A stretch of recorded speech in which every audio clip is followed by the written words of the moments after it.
everyone, and welcome back to Buenos Pages. Today we're actually doing something a little bit unusual. We're talking about critical interpretations of Hamlet by William Shakespeare. So the reason that we're doing this today is because recently I've gotten quite a few DMs asking me to talk about exam technique for answering A-level questions. I will eventually get to how to answer an essay in full, but I thought that today I would start with one of the hardest things to do, AO5. So actually this is only worth 6.9% of the marks. It's to explore literary text informed by different interpretations. I'm reading that directly from the syllabus, but it is very hard to do. So I thought that for today we could focus on that. But even if you aren't writing this exam, I think that you will find today's video interesting. The video is split into two parts: critical interpretations of Shakespearean tragedies and also more focused, precise commentaries on Hamlet specifically. So let's get started. Kenneth Muir's famous comment that there is no such thing as Shakespearean tragedy, there are only Shakespearean tragedies, rings true to a certain extent, even if it creates more questions than it does answers. Essentially, he's saying that using Shakespearean to describe any other tragedy would not only be a gross error, but an impossibility, as only Shakespeare can truly be Shakespeare. This may seem obvious, as of course only Shakespeare can be Shakespeare, the same way that only water can be water, but really it refers to the uniqueness of Shakespeare's works too. His tragedies are, as the critic David Caston wrote, not driven by a full developed theoretical conception of the genre, but by a coherent and powerfully compelling sense of tragedy as we see developed throughout the play. Yes, this explanation too does not seem clear.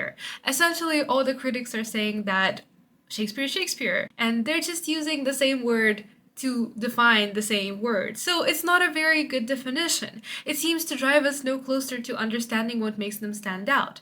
The focus rather instead is on the elements employed, and it's this that we're examining in today's video. Caston refers to Chaucer's definition of tragedy as a dight of a prosperity for a time that endeth in wretchedness, or in modern English, a literary composition that was written during a happy time, recalling events that ended in misery. This may seem like a simple definition.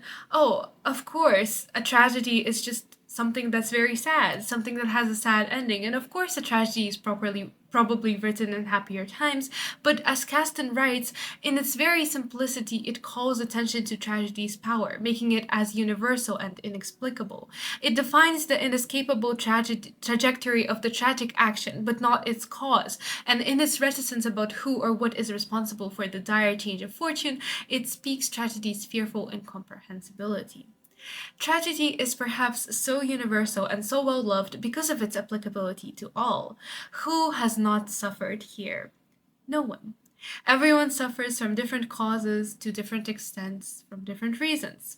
It seems to be the fate of humanity, indeed, that all of us have suffered at some point, all of us will suffer, and all of us exist in a state of either suffering or not suffering or waiting for suffering to come. But what are the causes of this? Is it fate or catastrophe or some divine retribution for our past wrongs or arbitrary destiny? We do not know.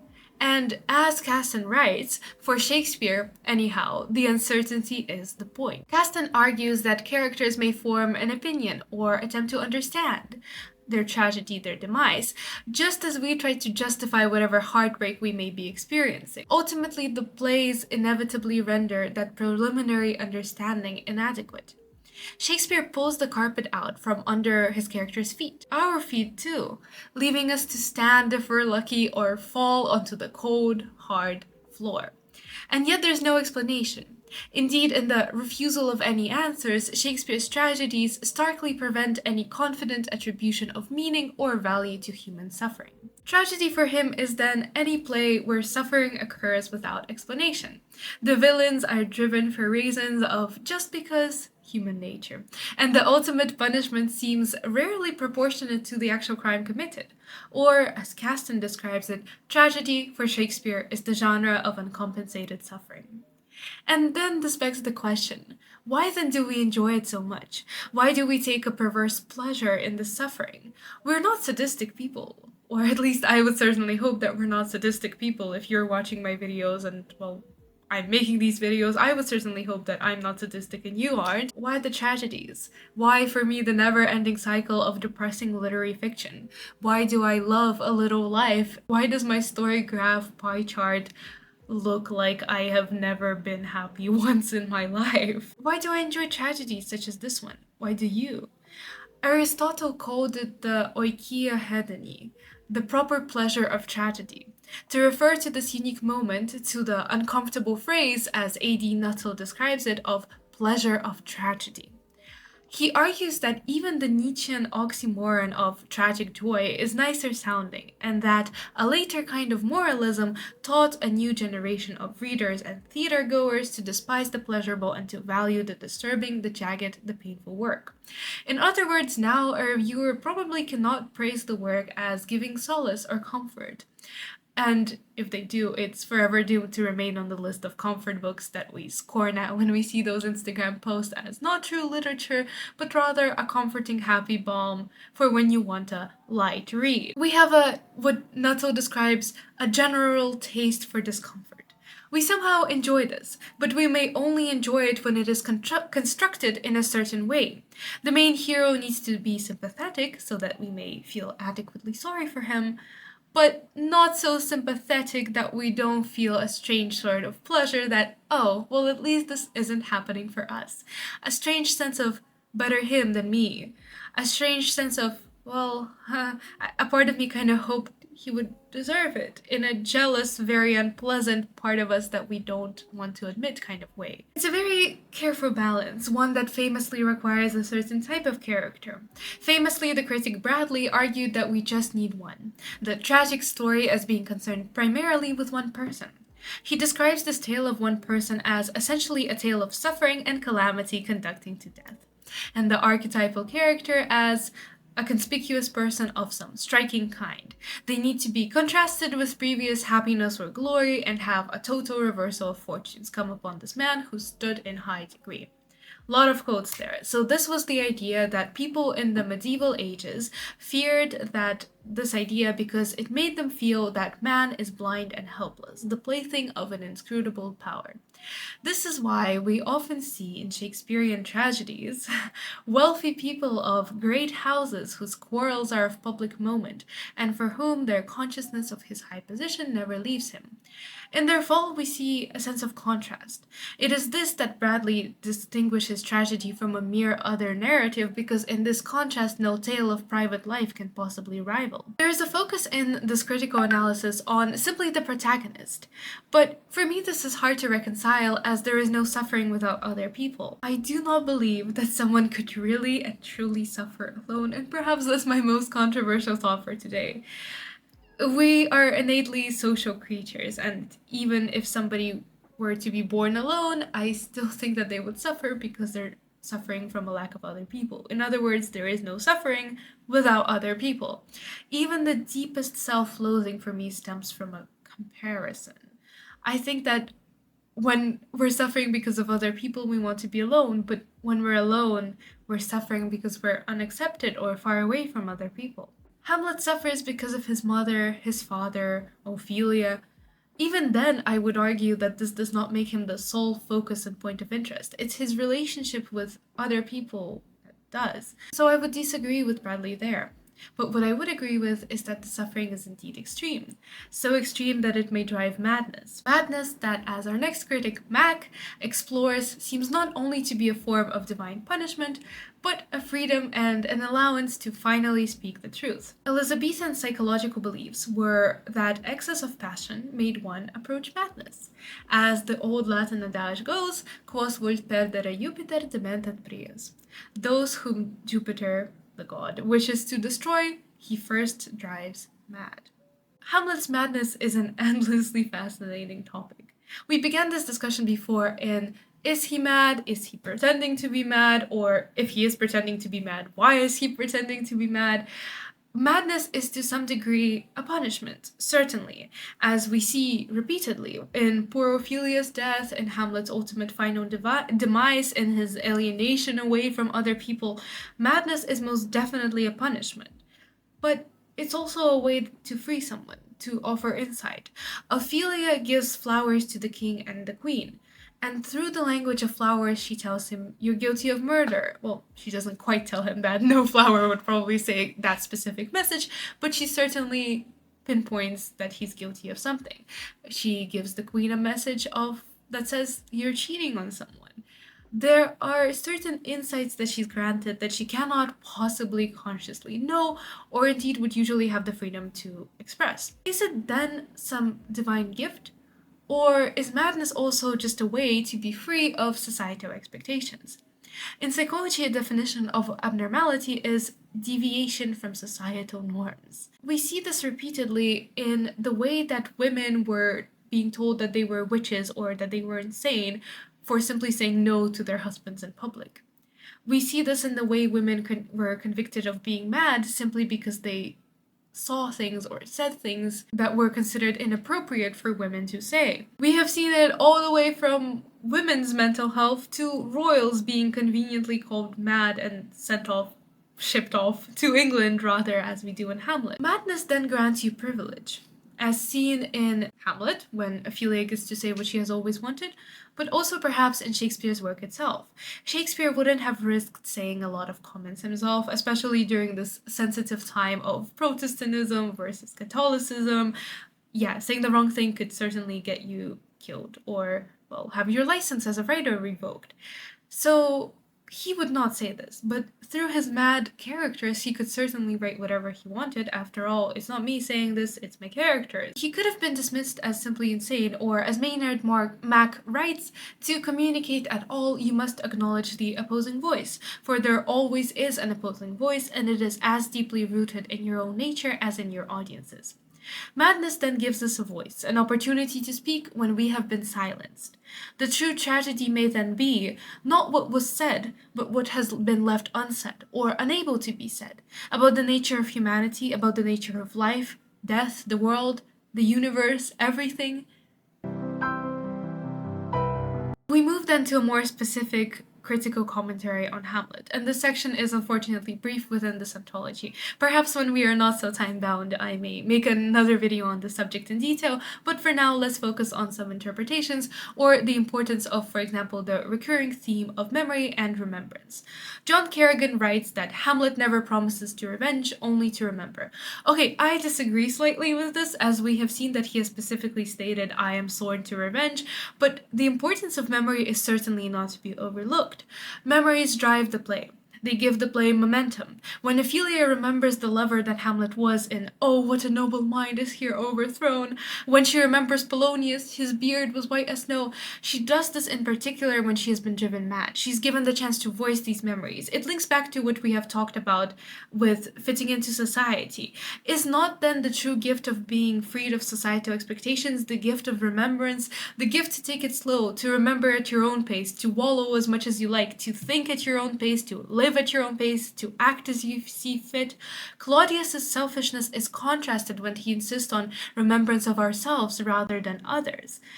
Is it not then that he is here the villain, that he does not feel empathy or pity or remembrance for somebody other than himself? The play's ending ultimately comes down to memory too, when Fortinbras declares that he has some rights of memory in this kingdom.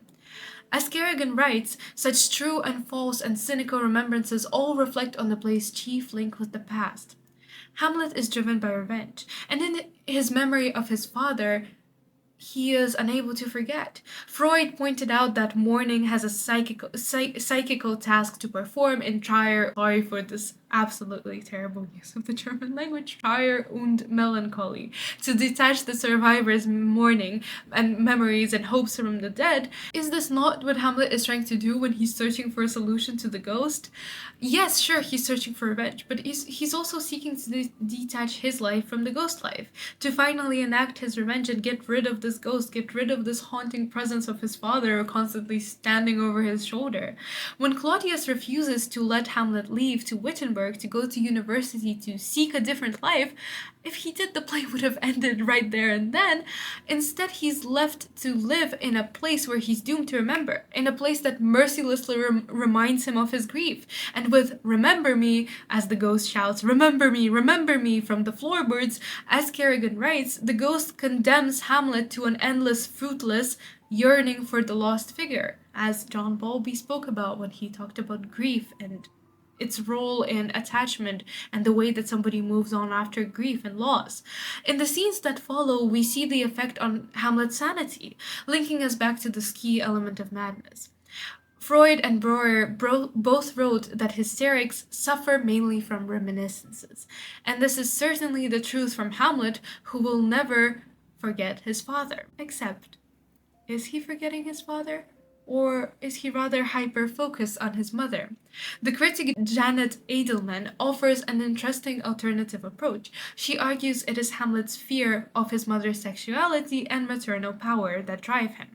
He wants to purify her, to convert her from sin. More than an independent character, she's a projection of his anxieties. She is preeminently mother as other, the intimate unknown figure around whom these fantasies swirl. She's kept ambiguously innocent as a character. Edelman argues that in this situation she is the missing Eve in the Garden of Eden. It's unclear where she was when her husband died, and her sexuality the poisonous weeds that kill him. Hamlet is vulnerable because of her. He fears their primary mother-child born dissolving. It is the specter of his mother, not his uncle-father, who paralyzes his will. The queen's to blame. Edelman argues his main task is to remake his mother in the image of the Virgin Mother. The covert drama of reformation vies for priority with the overt drama of revenge. Edelman pinpoints Hamlet's use of the play to try and provoke Gertrude. A second time I kill my husband dead when second husband kisses me in bed. His emotional outbursts of hoard my mother highlight his emotion at the injustice. When he tells Claudius to die, he tells him to follow his mother. Edelman reads this as not a follow the victim that you have killed type situation, but rather as a punitive measure for both of them. In particular, she highlights that the meeting with Claudius when he almost nearly beheads him in church is an interruption of a more fundamental purpose, the confrontation in Gertrude's closet. He wants to reform his mother, and he knows he can't do it immediately after he has murdered her husband. This to me seems a stretch so far as to say that his goal for the entirety of the play was to avenge his mother, but certainly in the latter parts of the play I would agree. His monologues about purity show far more resentment at the death of his father. He's disappointed in his mother. He laments the loss of his childhood security as a motherly figure he can always lean on. Instead, she becomes some sort of betrayer, some sort of snake, Eve who has given in to temptation. Maybe the revenge on his mother was not the initial goal, but it certainly became important throughout the play. The complexity of Hamlet is also what drives our enjoyment. William Hazlitt argued we are all of us Hamlets because whatever happens to him we apply to ourselves, because he applies it so himself as a means of general reasoning. Hamlet is a great moralizer, and the play is most remarkable for the ingenuity, originality, and unstudied development of character. Truly, in its complexity, we do see the audience's attention, excited without effort. The passion comes and goes, and likewise our passion for the play does too. Hazlitt calls us more than spectators. We live and experience the play because we catch the passions living as they rise. We are troubled by the very questions I raised earlier. In Hamlet, we thus see ourselves with all our worry and existential dread. Hamlet is a character marked by refinement of thought and sentiment, as Hazlitt writes, rather than passion. He's not the traditional hot-headed, archetypal, highly enthusiastic hero. Instead, he's never capable of decisive action. He only acts when driven to act. He contrives, he thinks, he does his best, he acts in bursts of sudden passion. He is the prince of philosophical speculation. He does his best to enact a task he is ill-suited to, yet he is sensible of his weakness, taxes himself with it, and tries to reason himself out of it. In his struggles and concerns, we see our own struggles in life. Who has not at some point felt like Hamlet trying to carry out a task we were just not meant for? It is in this that Hamlet's universality lies, argues Hazlitt, and I would most definitely agree. We have seen a number of interpretations within this video, and yet no clear-cut formula. Perhaps because the only person who would have known the true clear-cut formula would be Shakespeare himself, and honestly, I would doubt that Shakespeare would have told us, because part of the play's appeal is as much in the unnameable mystery of the appeal. Or at least, that's how I consider it. Hamlet remains an incredibly subjective play, subject to a number of interpretations as we have seen, all of them curious and all of them no less perhaps closer to the truth. What do you think? I hope this video was helpful in not only tackling the exam, but for your general interest. Please do leave me a comment on what you think about Hamlet, the tragedy in general, and what makes Hamlet so special. I hope you enjoyed this video. Thank you so much for watching, and I will see you next week.